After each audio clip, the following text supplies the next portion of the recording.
Ibu yang dimuliakan Allah Subhanahu wa ta'ala, ala fil jasadi mudghah, ketahuilah di dalam jasadmu itu ada segumpal. Idza saluhat, kalau dia baik, saluhal jasadu kulluh, yang lain ikut menjadi baik. Wa idza fasadat, kalau dia rusak, fasadal jasadu kulluh, yang lain ikut menjadi rusak. Di mana dia? Ala wahyal qalb, dia adalah hati. Maka yang pertama kali menghitam itu apa kata Allah?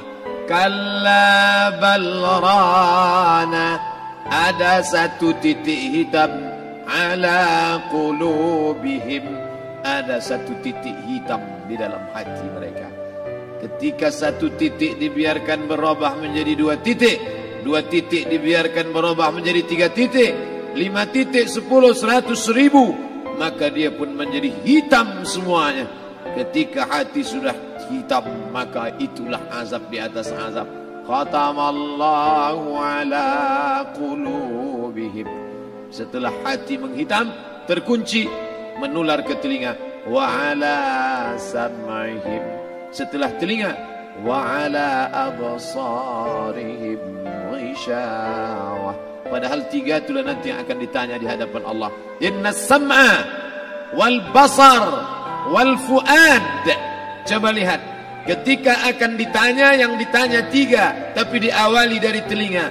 Inna sam'a wal basar wal fuad, telinga, mata, hati. Tapi ketika terkunci, yang duluan dikunci hati. Khatamallahu ala qulubihim wa ala sam'ihim wa ala absarihim. Kalau hati sudah terkunci, telinga tersumbat, mata tertutup. Summum bukmun umyum, summum bukmun umyum, peka, tuli, bisu, apapun tak lagi masuk ke telinga.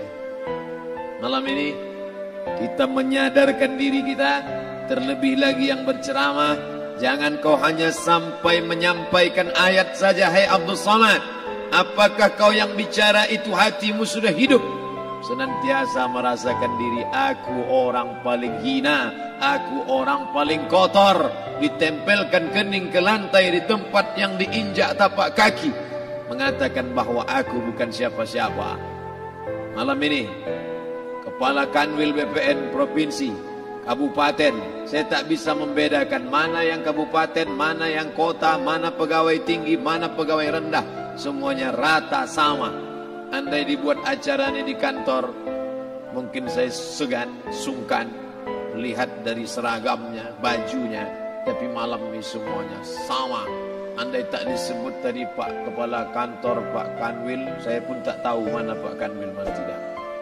Fotonya ganteng pula aslinya lagi daripada foto.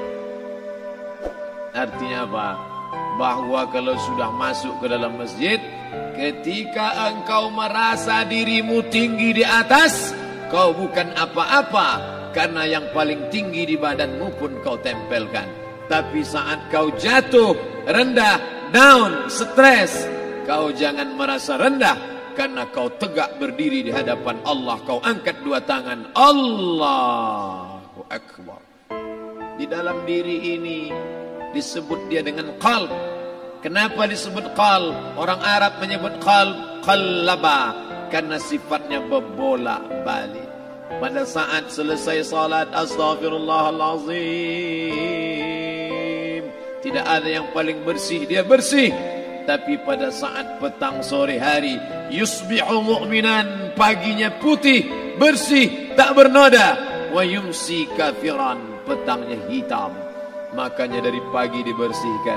Solat subuh bersih, solat zuhur bersih, condong matahari solat asar bersih, tenggelam matahari solat maghrib bersih, sempurna gelap malam solat isya bersih, tengah malam bangun tahajud munajat, di tengah malam orang tertidur.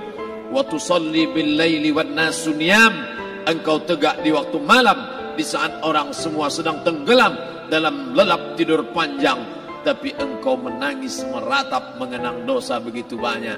Sab'atun yuzilluhumullah, di antara 7 yang mendapatkan naungan Allah.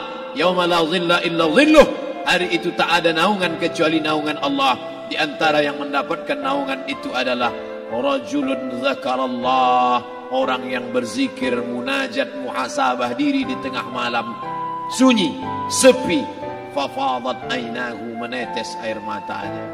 Berapa banyak sudah harta dititipkan Allah, berapa kupakai untuk zakat, wakaf, infak, sedekah, wasiat, hibah, ghanimah, harta rampasan perang di zaman Nabi. 7 harta yang akan menolong di hadapan Allah, 1 pun tak dipakai.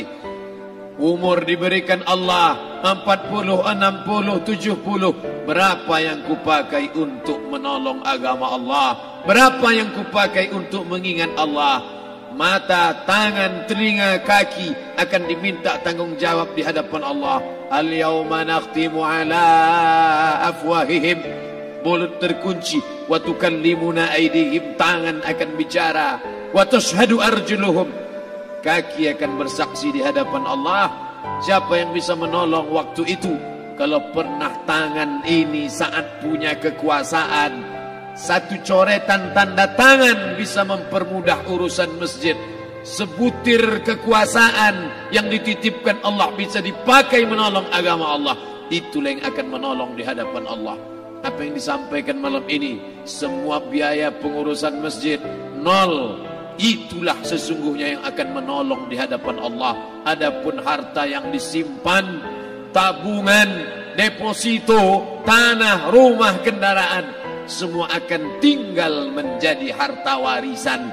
Istri mengambil 1/4 kalau ada anak. Kalau tak ada anak, istri mengambil 1/8. 1 miliar 125 juta bulan untuk istri. Kalau dia tak tahu hukum gono gini. Kalau dia tahu gono gini, dia tuntut ke pengadilan, dipotong lagi menjadi 2. 500 untuk dia. Dari yang 500 dapat lagi dia 75. 575 bulan untuk dia. Sisanya 425 diambil anak laki-laki 2 kali bagian anak perempuan. Lalu yang kita bawa mati apa? Dulu dibangga-banggakan, dihormati, dimuliakan. Yang kami muliakan Al-Mukarram, Al-Ustadz. Tapi pada saat tiba masanya, yang kita bawa tak lain tak bukan innallaha la yanzuru ila ajsamikum. Allah tak menengok badan, fisik, bentuk tubuh, baju. Ini sampulnya saja. Wala ila suwarikum, Allah tak menengok rupa, wajah. Walakin yanzuru ila qulub, hati kamu yang bersih itulah yang kau bawa menghadap Allah Subhanahu wa taala. Yauma la yanfa'u malun, harta tak berguna, wala banun, anak tak bisa menolong. Harta tak berguna, anak tak mampu menolong. Illa man atallah, kecuali orang yang datang menghadap Allah biqalbin salim, dengan hati yang bersih, hati yang tulus, hati yang memercikkan cahaya iman, hati yang bersih dari hasad, busuk hati, sum'ah, riya, takabbur. Itulah yang menolong di hadapan Allah Subhanahu wa taala. Tulang, kulu, kulit, darah, lemak, sumsum akan menjadi santapan cacing tanah. Begitu besok pagi pintu kamar tak bisa diketuk, istri bolak-balik membangunkan tak terjaga, dipegang pipi sudah sejuk macam es batu, tanda jantung tak lagi berdetak, maka darah mulai berubah menjadi nanah, busuk. 1, 2, 3 hari kalau tidak disuntik formalin, jasad paling busuk jasad manusia, karena semua dia makan herbivora, tanaman saja. Tapi kita ini omnivora, semua masuk. Maka begitu mati, paling bagus orang Islam paling cepat dikuburkan. Selesai acara pemakaman, habiskah masalah? Muncul masalah baru. Disitulah kita baru sadar. Apa kata Imam Ali radhiyallahu anhu? An-nasu niyam. Semua manusia waktu hidup itu tidur.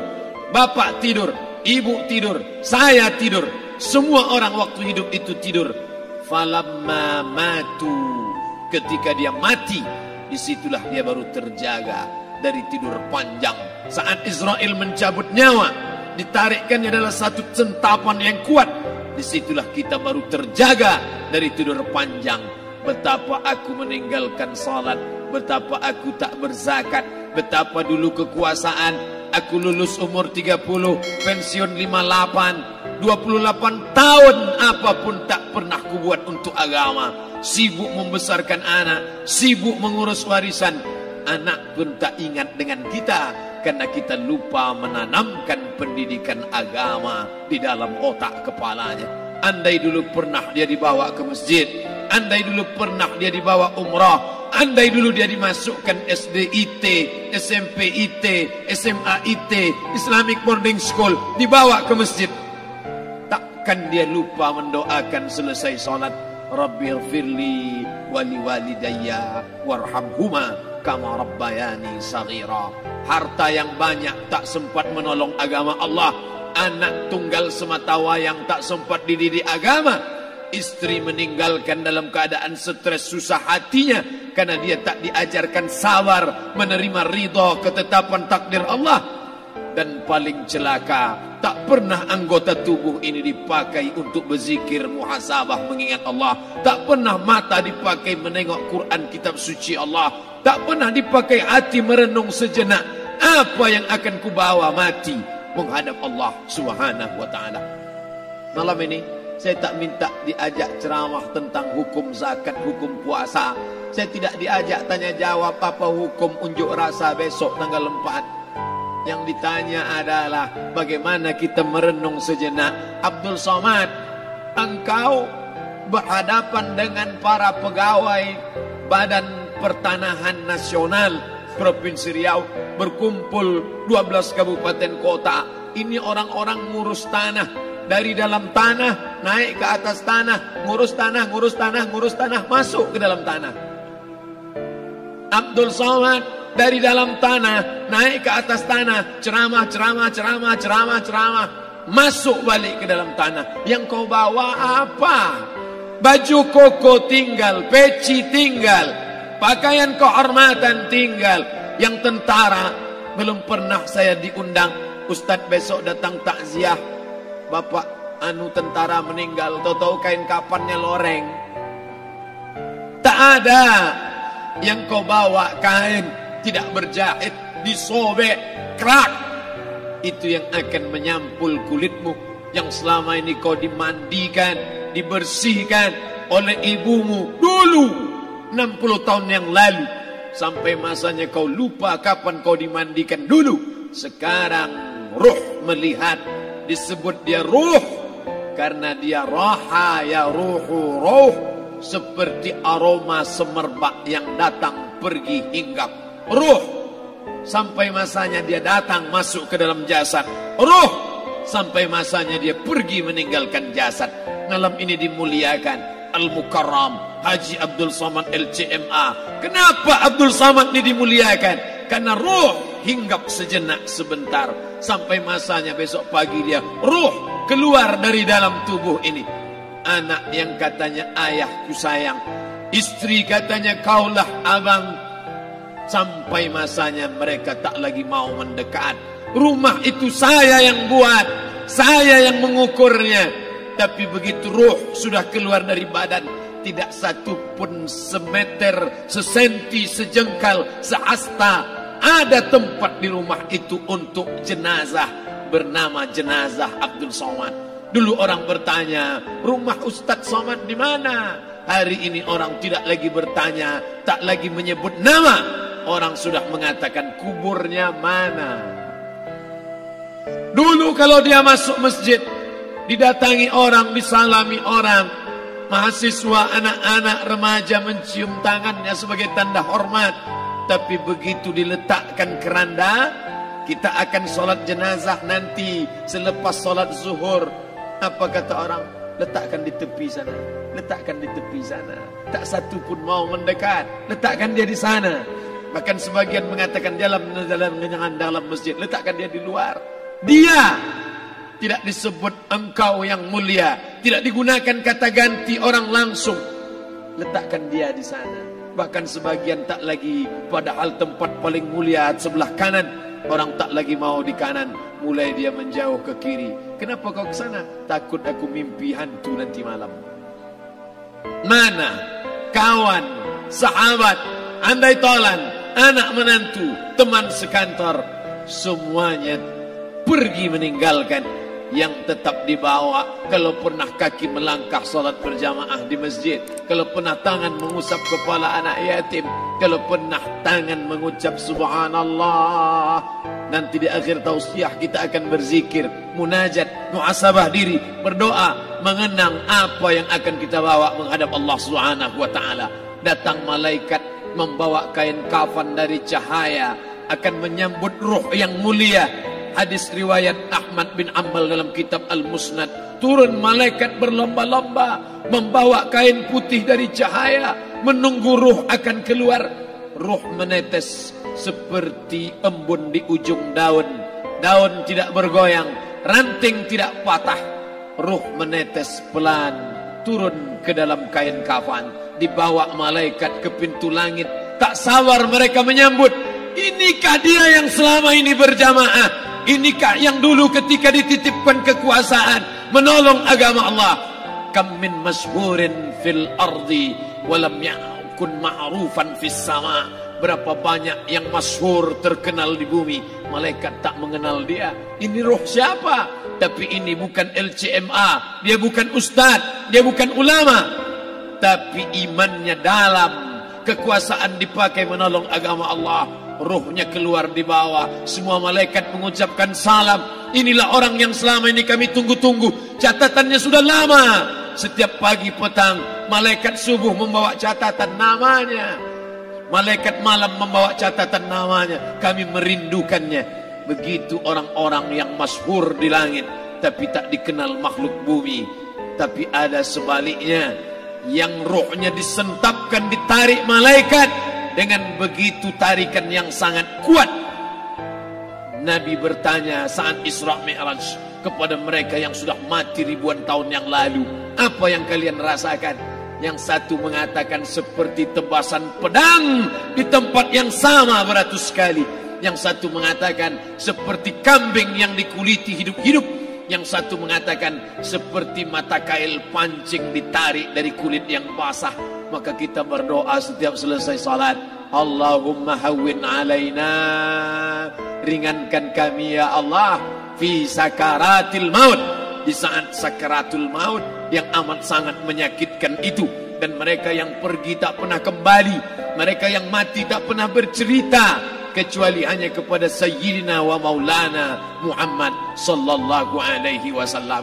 Di saat malam pertama di tempat yang gelap, di tempat yang tak pernah diimpikan oleh orang, tapi kita tetap melewati dan merasakannya. Perlahan-lahan cacing tanah, ular-ulat kalajengking akan menggerogoti kulit yang selama ini dimandikan, selama ini dipakaikan sampo yang mahal, selama ini dioleskan pelembab yang lembut. Tapi ternyata sebelum roh keluar jasad, setelah keluar, dia hanya akan menjadi santapan cacing tanah, hancur berkeping hari demi hari. Yang pertama kali membusuk adalah mata, karena dia berisi cairan. Cairan ini mengering, busuk dan berlubang. Lalu kemudian usus sebulan di dalam tanah, mulai dia menggelembung masuk angin dan dia meletus pecah. Cacing-cacing tanah mulai datang menggerogoti, memakan. Habis lemak, tulang, kulit, bulu, sumsum, darah, jantung, empedu, limpa, buah pinggang. Habis semuanya, tinggal tulang-tulang yang memutih, dimakan oleh tanah, ditelan oleh massa, sampai akhirnya Asi bin Wa'il membawa tulang yang kering itu kepada Nabi Muhammad, baginda Sayyidina wa Maulana Muhammad. Ya Muhammad, ayuhyi rabbuka hadzal izam, sanggupkah Tuhanmu menghidupkan tulang yang kering ini? Nabi diam tak menjawab, sampai akhirnya datang Jibril alaihi salam membawakan wahyu. Qul, katakan kepada dia. Ayat ini dibaca malam Jumat. Bapak Ibu semua hafal, kita baca. Qul yuhyiha allazi ansha'aha awwala marrah wa huwa bikulli khalqin alim.